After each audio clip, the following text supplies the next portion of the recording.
Dobroveče, meni je drago da mogu da vas ponovno pozdravim na ovom mestu. Nadam se da se prijatno osjećate u ovoj lepoj dvorani. Mi večeras nastavljamo u potrazi za informacijama i činjenicama koje će nas približiti rešenju problema koje smo namerili i naumili da rešimo u ovoj seriji predavanja, dakle problema smrti. I naslov ovog večerašnjeg predavanja glasi Čovek i dinosaurus. Mi ćemo pokušati da analiziramo neke činjenice vezane za poreklo čoveka i za poreklo dinosaurusa, da vidimo u kakvoj su vezi ljudi i dinosaurusi i da iz toga pokušamo da izvučemo neke činjenice koje će biti vrlo važne u donošenju zaključka po pitanju smrti.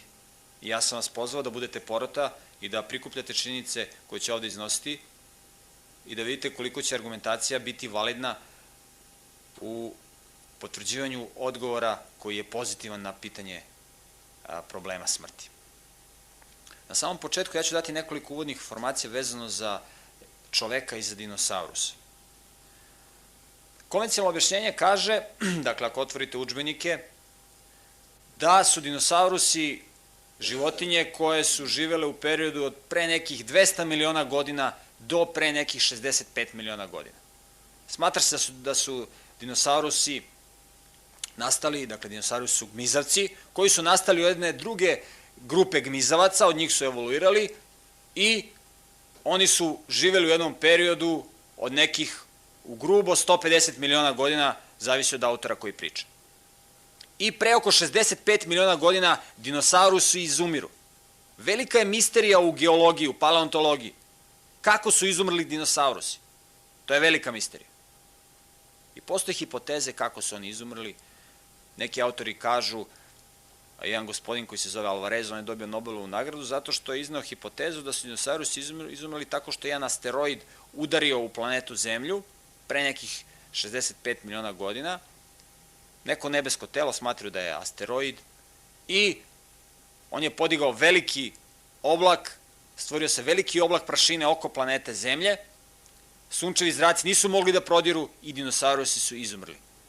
Zašto su na takav način izumrli? Zato što su dinosaurusi, kao što sam rekao, pripadaju u grupi gmizavaca, a gmizavci su takozvane poikilotermne životinje, životinje koje ne mogu da održavaju svoju telesnu temperaturu.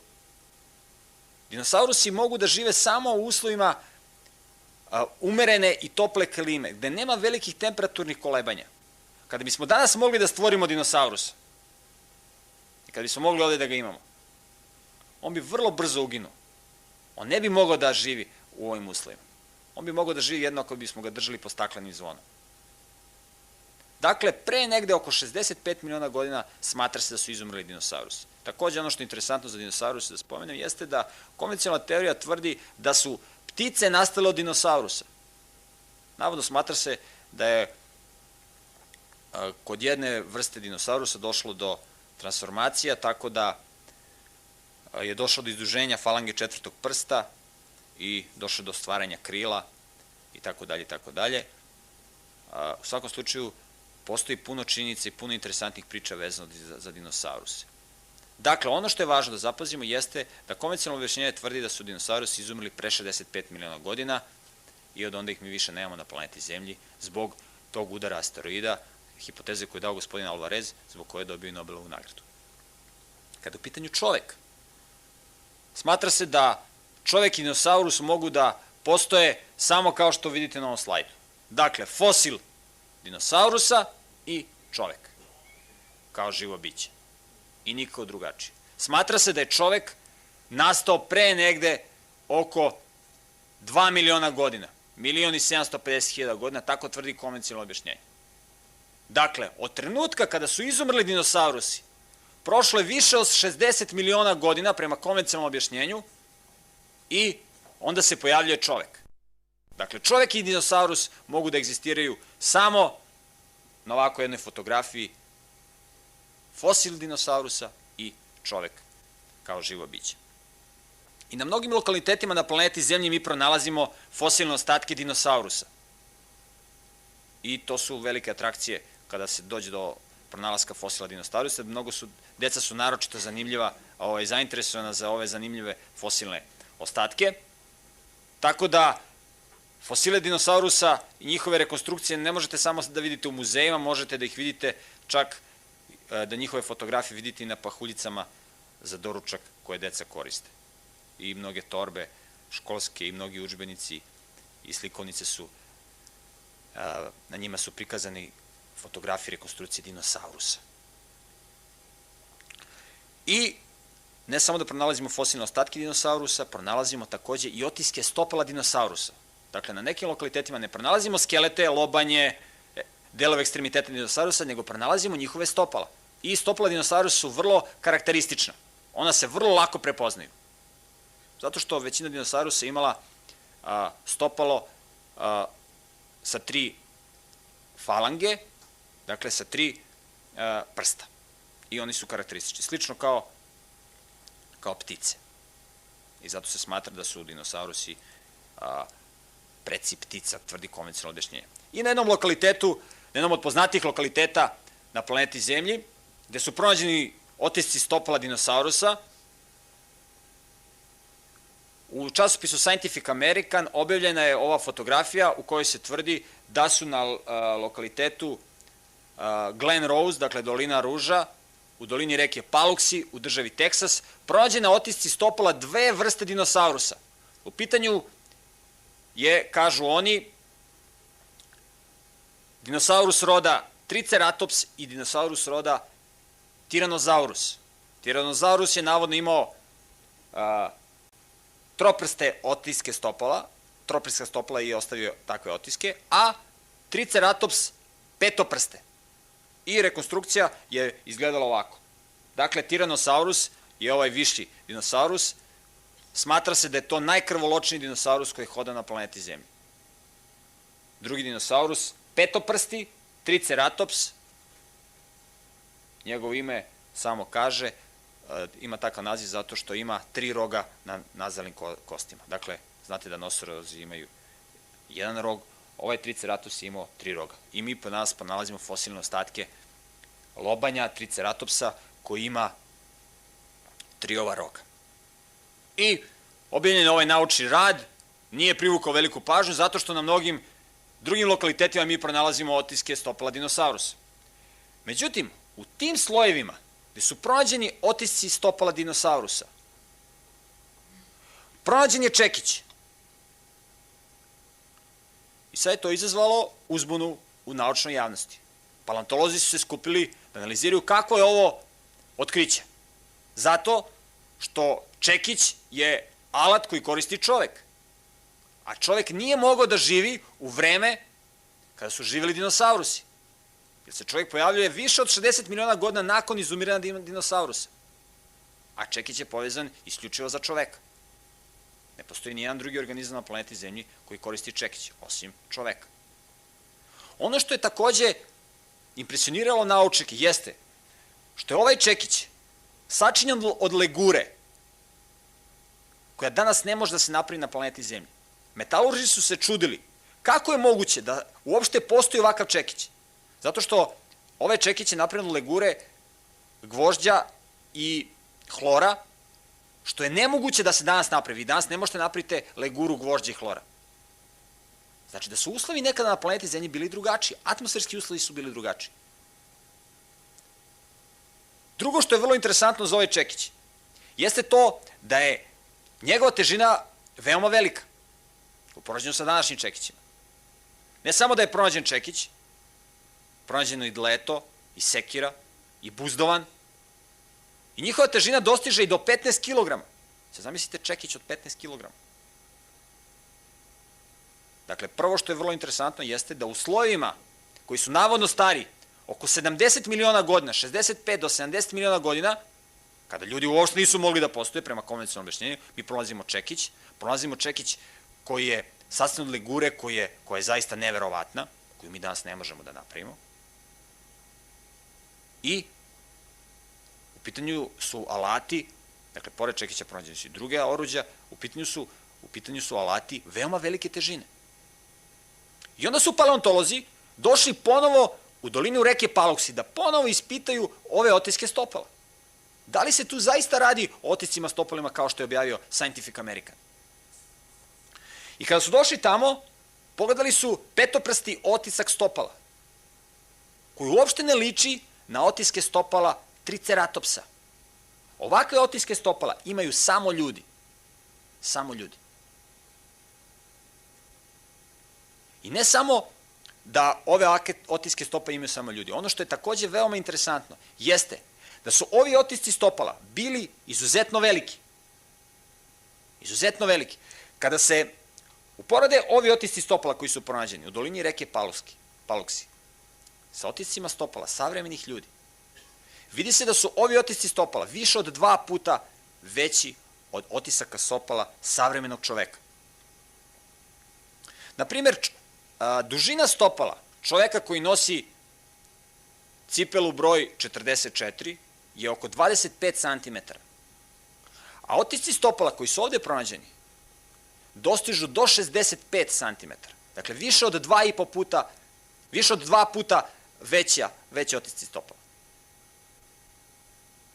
Dakle, 25 je dužina stopala čoveka koji nosi broj cipele 44.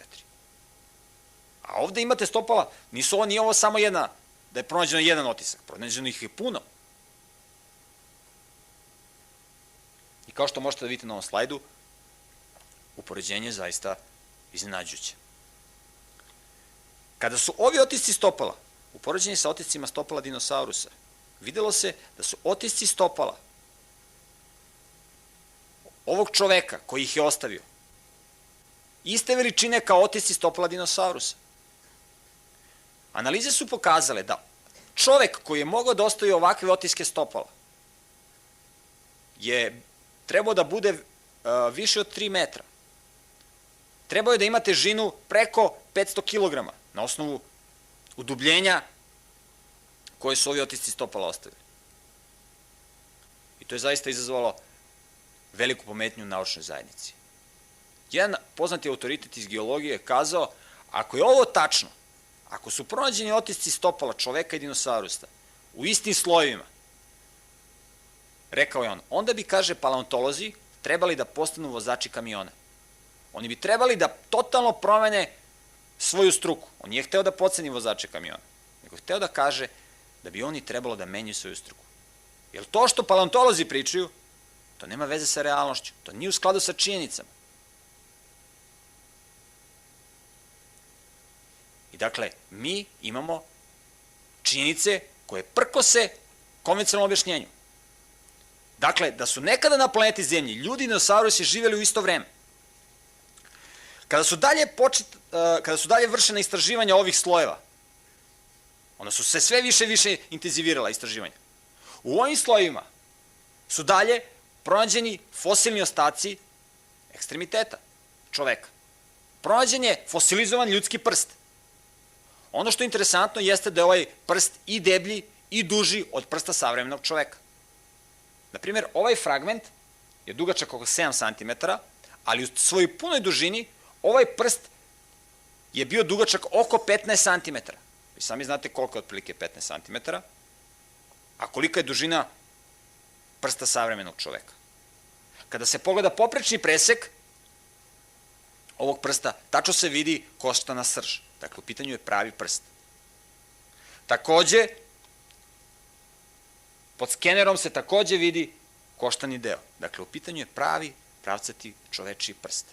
Takođe u slovima, navodno starim oko 70 miliona godina, što je prema konvencionalnom objašnjenju nemoguće. Jer nemoguće da je čovjek postojao pre 70 miliona godina. To je bilo doba gmizavaca, doba reptila, doba dinosaurusa.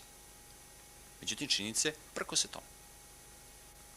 Takođe, u ovim krečničkim slojevima, navodno starim 70 miliona godina, pronađen je i mlečni zub čoveka, takođe većih dimenzija, što takođe ukazuje da su nekada na planeti Zemlji u isto vreme sa dinosaurusima živeli ljudi. Živeli ljudi. Mi znamo da je ovo mlečni zub zato što ona nema korenski sistem. Lako se prepoznaje. Ono što je takođe jako važno da zapazimo, jesu istraživanja koja su vršena na DNK, na molekulu DNK dinosaurusa. Dakle, mi pronađemo fosil dinosaurusa. Mi pronađemo fosil dinosaurusa. I onda iz tih fosilnih ostataka mi pokušamo da izvučemo genetički materijal. Pokušamo da izvučemo iz ćelije tog fosilnog ostatka, da pokušamo da izvučemo njegov DNK, da je njegov genetski zapis i da eventualno pokušamo da ga pročitamo. Ja sam juče govorio o kloniranju. Danas mnogi ljudi smatraju kako bi bilo interesantno kada bi mogli da kloniramo dinosaurusa. Da iz nekog fosilnog ostatka dinosaurusa izvučemo njegov DNK, pa da onda pokušamo da ga ubacimo u jajnu ćeliju nekog mizavca, pa da dobijemo dinosaurus. Međutim, to je u domenu teorije i to je zaista u ovom trenutku nemoguće iz prostog razloga što kada organizam ugine, onda molekul DNK jako brzo dezintegriše. Dakle, za vrlo kratko vreme taj molekul se raspadne. Dakle, njegov DNK se raspadne. I sad ako su zaista dinosaurusi živjeli pre oko 70 miliona godina, pre oko 65 miliona su izumrli godina, mi nikako u fosilnom ostatku dinosaurusa ne bi mogli da izvučemo njegov DNK. Međutim, šta su pokazala istraživanja? Reuter je objavio da su iz fosilizovanog jajeta dinosaurusa, navodno starog 70 miliona godina, izvučeni fragmenti DNK. Znači, DNK se ipak očuvao, što je nemoguće ako je dinosaurus živao pre 70 miliona godina. Ako je ovaj dinosaurus tada živio. Što znači da su dinosaurusi živeli u vrlo skoroj prošlosti. Da su dinosaurusi živeli zaista pre nekih 70 miliona godina. Mi nikako ne bismo iz fosilnog zapisa, iz fosilnog materijala njihovog uspeli da izvučemo DNK. Nikako. Sama činjenica postojanja DNK u ovom jajetu dinosaurusa i na mnogim drugim mestima gde pronalazimo fosilne ostatke dinosaurusa je potvrda da su dinosaurusi živeli u skoroj prošlosti. I to je jako važna činjenica. Dakle, ljudi dinosaurusi, na osnovu ovih činjenica, su živeli u isto vreme. Kao da su dinosaurusi bili kućni ljubimci nekada čoveka. Dakle, oni su živeli u isto vreme. Uopšte ne postoji jaz, ne postoji naučna argumentacija koja govori o tome da su dinosaurusi i ljudi živeli u razmaku od nekih 60 miliona godina. Jedan poznati istraživač, koji se zove Robert Connolly, je istraživao stare civilizacije. I na svom putovanju kroz Peru i Meksiko pronašao je vrlo interesantne fosilne ostatke. I da pogledamo kakvi su ti fosilni ostaci. On je pronašao ogromne ljudske lobanje, fosilizovane. I na ovom slajdu možete da vidite jednu od tih lobanja. Lobanja savremenog čoveka ima zapreminu 1450 kubnih santimetara. 1450. On je pronašao lobanje zapremine od 1600 do 3200 kubnih santimetara. Dakle, lobanje savremenog čoveka ima zapreminu 1450 kubnih santimetara. Ovde se radi od 1600 do 3200. Dakle, skoro 2,5 puta veće lobanje čoveka. Ovde vidite kako izgleda šematski prikaz te lobanje. U pozadini vidite kako izgleda lobanje savremenog čoveka. Ono što je vrlo interesantno, ovo je još jedna od tih lobanja, jeste da ove lobanje imaju vrlo interesantnu morfologiju. One su izdužene. Evo da pogledamo sledeći slajd. Dakle, ove lobanje su izdužene. Kako to da su ove lobanje izdužene? Kako to da su ove lobanje tako velike? Mi znamo na osnovu istorije da su nekada Indijanci svojoj deci vezivali daske na čela. I onda, kako je dete raslo, njegova lobanja se deformisala u jedan ovakav oblik. Indijanci su smatrali da će deca koji imaju ovakav oblik lobanje biti inteligentnija, pametnija i tako dalje, i onda su oni zato to tako činili. Ja sam konsultovao mog kolegu koji se bavi medicinom, da li postoji mogućnost nekog deformiteta kod čoveka i da dođe do ovake deformacije lobanja. Postoji kod dece jedan fenomen koji se zove hidrocefalus. To je kad detetu, dakle to je jedan poremećaj, jedno nenormalno stanje, kada detetu otekne lobanje. Ali ovde nema ni govora o oticanju lobanja. Prvo, ovo nisu lobanje dece. Ovo su lobanje odraslih jedinki. Dakle, u pitanju nije nikav deformitet. Kada pogledamo analize i kada pogledamo izveštaje naučnika po pitanju ovih lobanja, oni nemaju odgovor na ovo pitanje. To je za njih misterija. Otkud ovake lobanje? Ono što je važno da zapazimo jeste da su ove lobanje očigledno pripadale individuama koje su bile izuzetno krupne, što je u skladu sa onim stopalima koje smo malo pregledali. Dakle, nema ni govora da se ovde radi o nekom falsifikatu. Ove lobanje su izložene u muzeju. Za ona stopala, neki autori, neki naučnici koji zastupaju konvencionalno objašnjenje, tvrde da su ona stopala falsifikovana. Da je neko došao i da je izdubio ona lobanje, ona stopala u steni. Međutim, ona stopala su takođe izložena u muzejima. Nije to u pitanju samo jedno stopalo, u pitanju su mnoštvo stopala. I vi možete, ko je god zainteresovan, može da dođe u muzej i da pogleda. Sve fotografije iz muzeja su takođe prisutne na internetu, možete da ih gledate. Onaj ko ima para može da ode u Ameriku pa da se uveri na licu mesta. Uglavnom se ove činjenice ne objavljuju u javnosti, nego se tako drže po strani. Ova lobanja je jedna od najvećih lobanja, ona je sad malo drugačijeg oblika, nema ni govora da se ovde radi o lobanju neke životinje. U pitanju je zaista lobanja čoveka, koji su imali zaista velike kapacitete. Dakle, velike zapremine lobanja, što ukazuje da su ljudi nekada zaista bili divovi.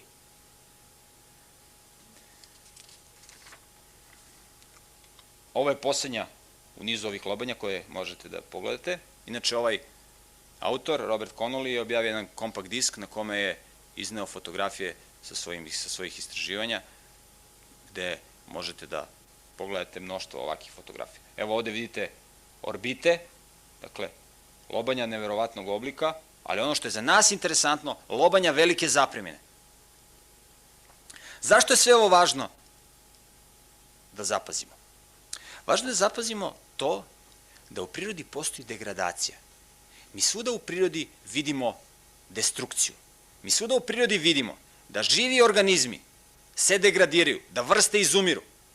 Konvencionalno objašnjenje tvrdi da se život razvija, da je planeta Zemlja u stanju evolucije. Međutim, mi u prirodi vidimo degradaciju, mi u prirodi vidimo raspad. Kako da objasnimo ove ogromne otiske stopala? Kako da objasnimo ove ogromne lobanje? Da li postoji neko objašnjenje? Kakvo je to čovekovo poreklo? Vi ste čuli priče možda starijih ljudi koji kažu kako su na našim prostorima nekada živjeli ljudi mnogo duže. Kaže, moj deda je živeo 130 godina, moj deda je živeo 150 godina. Ja znam, kaže, tamo nekoga, pričali su stari ljudi koji je živeo i onda da neku cifru preko 100 godina. Istorijski zapisi govore o tome da su ljudi nekada zaista duže živeli. Izašla jedna knjiga, jedan istoričar je prikupljao podatke na osnovu podataka iz istorijskih izvora širom sveta. Vi danas imate, na primjer, kad odete u opštinu, zapise kada se neki čovjek rodio, kad je umro. Na mnogim lokalitetima na planeti Zemlji. Takođe imate nadgrobne spomenike. I postoji mnoštvo dokaza da su ljudi nekada zaista duže živeli. Činjenice koje prikupio ovaj autor kažu da čovjek koji najduže živeo, ono što je on zapisao, jeste neki Kinez koji je živeo oko 252 godine. I da postoji pisani zapis o tome. I on navodi referencu, naravno, koja može se proveriti. A najstariji čovjek na ovim prostorima našim je neki čovjek kod Pirota koji je živeo oko 130, kaže se 131 godina i postoji nadgrobni spomenik, postoji izveštaj. I to nije ništa neverovatno. Nije u pitanju jedna starija osoba. Vi možete da konsultujete mnoštvo starih ljudi koji će vam reći da se sećaju ljudi koji su živeli jako dugo. I to je u skladu sa onim što mi vidimo u prirodi. Da se životna dob čoveka smanjuje. Zašto je ovo važno? Mi pokušamo da odgovorimo na pitanje smrti. Ali da bismo rešili problem smrti, mi moramo da zadremo u tajnu života. Kako je nastao život? Otkud čovek potiče? Kako je čovek nastao? Kako mi možemo znati kako je čovek nastao? Kako mi možemo znati šta se desilo u prošlosti? Kako je poreklo ovih lobanja? Kako to da su dinosaurusi i ljudi živeli u isto vreme? Kako mi možemo nađemo odgovor na to pitanje?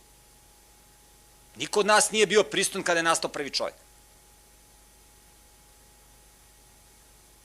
mi možemo da dobijemo odgovor na to pitanje. Kako smo mi nastali? Kako je nastao prvi čovjek? Jedino kada bi postojao neko ko bi nas obavestio, ko je bio prisutan kada je nastajao prvi čovjek, dakle neki svedok koji je prisustvovao i sad on nama kaže, desilo se to i to. Dakle, vi ste porota, ja sam vas pozvao da budete porota. Dakle, ako postoji neki svedok koji će da nam kaže, dakle, verodostojan svedok, koji će da nam kaže, bilo je tako i tako, ja sam prisustvovao, ja vam dajem izveštaj. Mi bismo mogli to svedočanstvo da prihvatimo kao validno, kao istinito.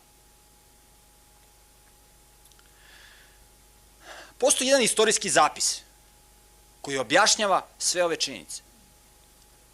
Taj istorijski zapis su koristili Newton, Louis Pasteur, Blaise Pascal, Michael Faraday, Kepler. Oni su tvrdili da je taj izveštaj autentičan, naučan. Oni su tvrdili da je postojao jedan čovjek na planeti Zemlji koji je verni svedok i koji je zapisao kako je nastala planeta Zemlja, kako su nastali prvi ljudi.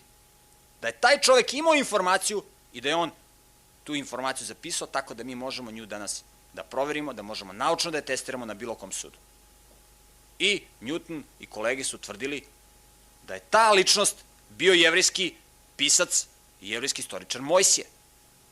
I da je njemu bilo otkriveno od strane onoga koji je stvorio univerzum, koji je stvorio čoveka, da je onaj koji je prisustvovao stvaranju, onaj koji je stvarao, dakle sam stvoritelj, da je on Mojsiju dao izveštaj o stvaranju. Kao autentičan, kao validan, koji mi možemo naučno da testiramo. Dakle, to nije izveštaj koji ćemo mi sada čitamo i da u njega slepo verujemo, nego to je izveštaj u kojem nas Mojsije poziva da mi taj izveštaj naučno testiramo. Taj izveštaj je zapisan pre nekih 3.500 godina. I u tom izveštaju se kaže da su ljudi na planeti Zemlji nekada mnogo duže živjeli nego danas. Mojsije tvrdi da je prvi čovjek na planeti Zemlji, Adam, živeo 930 godina. Da je postojalo oko 10 generacija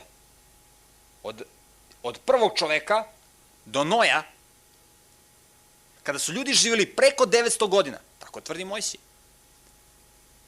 I onda, nakon Noja, za samo 16 generacija, životni vek ljudi je pao sa preko 900 godina na negde oko 80 godina. Dakle, za 16 generacija.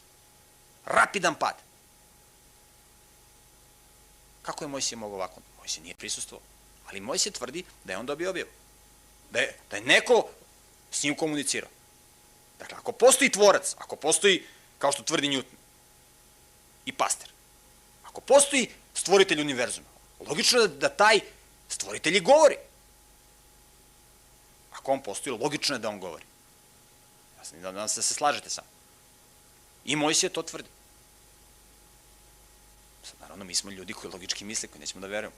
Nećemo da verujemo svakom, nećemo da verujemo čoveku koji je živao pre 3.500 godina. Šta je on znao o nauci? On je o nauci jako malo znao u poređenju sa onim što mi danas znamo.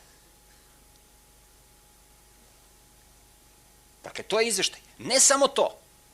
Kada čitamo izveštaj koji daje Mojsije, on tvrdi ne samo da su ljudi nekada veoma dugo živjeli, da su bili divovi, nego on tvrdi da su oni mogli tako dugo da žive, zato što je klima na planeti Zemlji bila specifična, iz jednog veoma određenog razloga. Kada čitamo Mojsijev izveštaj o stvaranju, Mojsije kaže, kada čitamo njegovu knjigu Postajanje, on kaže da je u početku, kada je planeta Zemlja stvarana, planeta Zemlja se, kaže on, kupala u vodi. Planeta Zemlja je bila sva u vodi. I onda je došlo do toga da je ta voda razdvojena atmosferom. Dakle, u početku je cela Zemlja bila u vodi i onda je došlo do toga da su se okeanski baseni, mora, jezera i tako dalje, razdvojili sa vodom iznad atmosfere. Dakle, planeta Zemlja je došla u stanje da je imala vodeni omotač iznad atmosfere, koji je stvarao efekat staklene bašte. Tako da kad čitamo izveštaj, Mojsije kaže da u početku nije mogla da pada kiša na planeti Zemlji. Klima je bila ujednačena. Nije bilo velikih temperaturnih razlika između globalnih oblasti. Nije mogao da duva vetar. Nije mogla da se podigne prašina, nije bilo klica kondenzacije, nije mogla kiša da pada. Nije bilo godišnjih doba. klima na planeti Zemlje je bila ujednačena na svim regionima. I tamo gde je danas večiti sneg i led, i tamo gde je danas žarki pojas. Tako tvrdi Mojsije. I zato što je bila drugačija klima, zato što je postao ovaj vodeni omotač, ljudi su mogli duže da žive, bio veći atmosferski pritisak. Vi znate danas da lekari koriste lečenje pri povećanom atmosferskom pritisku, zato što pri povećanom atmosferskom pritisku rane brže zaceljuju. Zamislite, klima na celoj planeti Zemlji ujednačena. Ne može kiša da pada, nema snega, blaga klima. Koliko je jedan ovakav izveštaj opravdan? Mi smo videli da njegovo objašnjenje za ogromne ljude je u skladu sa paleontološkim nalazima koje mi nalazimo na mnogim lokalitetima širom Zemlje. Jer pazite, otisci stopala nisu pronađeni samo u dolini reke Paluksi, pronađeni su na mnogim drugim lokalitetima. A ja od mojih kolega paleontologa imam informacije da su ogromni skeleti ljudi pronađeni na mnogim lokalitetima, ali koji se zataškavaju i koji se ne objavljuju. Jer mora da se prođe kroz filter, znate, postoji neko ko kontroliše informaciju. Dakle, klima je na planeti Zemlji nekada bila ujednačena. Da li je tako nešto moguće? Koliko je taka jedna izjava u skladu sa naučnim činjenicama? Ako odete na severni pol, gde je večiti sneg i led, gde života nema, gde su vrlo retki organizmi koji mogu da egzistiraju, na severnom polu vi možete da pronađete fosilne ostatke, na primjer, tropskih školjaka. I časopis National Geographic, najpoznatiji evolucionistički časopis, koji se štampa u tiražu od 8 miliona primjeraka, objavio je ovu fotografiju paleontologa koji drži tropsku školjku. Ne samo da su na lokalitetu severnog pola, Sibira, Aljaske i drugih lokaliteta gde je večiti sneg i led pronađeni fosilni ostaci tropske školjke, pronađeni su fosilni ostaci jastoga, dakle organizama koji žive samo u toploj klimi. Zatim korala, pronađeni su fosilni ostaci zmija, životinja koja ne može da živi u ledu. Fosilni ostaci salamandri i drugih organizama. Pronađeni su fosilni ostaci krokodila. I na ovom slajdu možete da vidite fosil jednog krokodila. Dakle, fosil krokodila na severnom polu. Kako je to moguće? Moguće je ukoliko je klima nekada tamo bila drugačija nego klima danas. Naprimjer, krokodili su gmizaci koji, to su najveći gmizaci koji danas žive. Ono što je za njih interesantno jeste to da oni noću ulaze u vodu, zato što voda ima veći toplotni kapacitet. Jer ako su velika kolebanja temperature, krokodili ne mogu da egzistiraju. Gmizaci ne mogu da egzistiraju. I zato su gmizaci uglavnom mali. Mali. Dakle, pronalazimo fosilne ostatke krokodila na severnom polu. Zaista neverovatno. Konvencionalno objašnjenje kaže da mi pronalazimo fosilne ostatke krokodila zato što je severni pol nekada, kažu oni, pre nekoliko desetina i stotina miliona godina, bio na lokalitetu gde je danas ekvator. I onda, kažu oni, došlo do toga da se polako ono pomeralo, toko miliona godina, tu su živjeli krokodili, oni su se tu fosilizovali, i onda se severni pol pomerao tokom dugog vremenskog perioda, tokom miliona i miliona godina, i severni pol se nalazi tu gde se danas nalazi, i mi tu danas pronalazimo fosilne ostatke krokodila. Mi ćemo u narednim predavanjima da vidimo koliko je ta priča sa milionima godina tačna. Da li je planeta Zemlja zaista stara milione godina? Jer obično, kada se govori o procesima evolucije, zastupnici ovog koncepta pozivaju u pomoć dugo vreme. Oni kažu, jeste, ne može čovek da nastane od eksplozije za 1000 godina. Ali ako se da dugi vremenski period, milijarde godina, možda može. Vi kad bi se došli na neki fakultet na zapadu i rekli, čovjek može nastane od gliste za 3 dana, ljudi bi se smejali, rekli, to je besmislica. Ali ako biste rekli da čovjek može nastane od gliste za 3 milijarde godina, to bi se prihvatilo kao naučno opravdana činjenica. Nemoguće je da se krokodili fosilizuju na severnom polu. Ali za milione godina moguće da se oni fosilizuju na severnom polu, pa da severni pol se pomeri. Tako oni to objašnjavaju. A mi I sami procenite koliko je tako jedno objašnjenje validno. A ja ću u narednim predavanjima izneti još činjenica, pogotovo činjenice vezane za starost zemlje. Pitanje starosti zemlje je krucijalno pitanje. Pitanje na kome se lome mnogi koncepti. I mi ćemo to pitanje da tretiramo.